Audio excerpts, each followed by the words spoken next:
a year, 2 years, 3 years, 4 years. Trust me, I know a brother who did not have a job for 10 years. In the last 6 months, he earned 6 million in a few deals. What happened? Allah gave him everything one time. It's a true story. But for 10 years, he struggled. He was really hand to mouth, and he didn't even have. He borrowed and begged at times from friends. But the day came when Allah opened. Have hope. Some of us finding it tough to get married. It's true. It is a challenge. I've always said it was easier to marry when we knew less people. Now do you know why it's difficult to get married? Because we know too many people.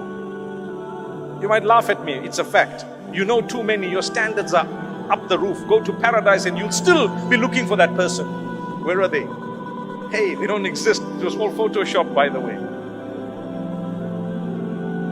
You gotta lower your standards sometimes. Relax. You marry a human, they're gonna have good and bad.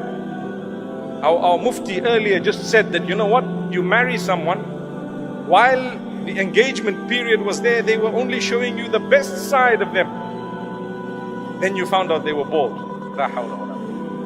It's okay, no, that's just an example. But then you found some of their characteristics that were really terrible. Allah wants you to help them through that. For as long as it's not something absolutely unacceptable, I'm not at all promoting that you live with someone who's abusing you completely and doing something terribly wrong. But I am saying, you know what, they won't be some ideal human that's actually perfect, because there's no perfection.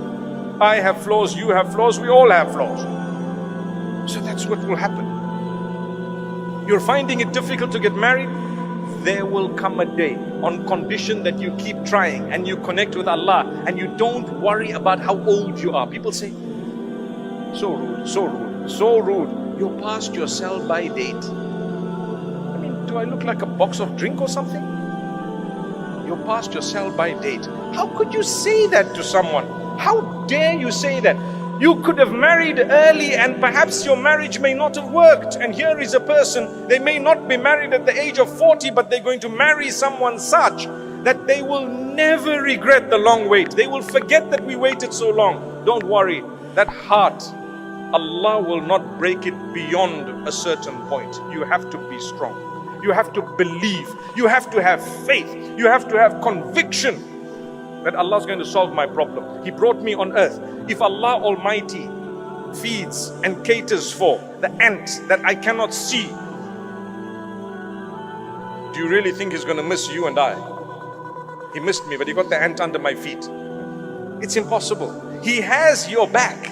Allah knows you exist. He knows you personally, and He knows everyone personally. He knows your problems, your difficulties, your hardships. He knows everything. But He plans things only that He wants to see if you come closer to Him or if you go away. So therefore, notice how some people, when they get a lot, they turn away from Allah.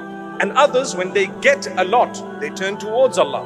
And some people, when they lose everything, they turn towards Allah. And others, when they lose everything, they turn away from Allah. There is nothing uniform. It just depends on you. That is why when we talk of the hearts, what did I say at the beginning here? I said the only one who can cure your heart is the Maker.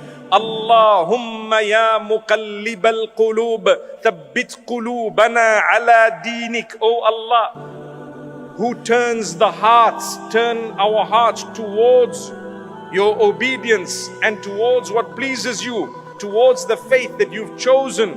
What does that prove? It proves that our hearts are in the hands of Allah. He turns them as He wishes. Allah turns them as He wishes. So turn to Allah.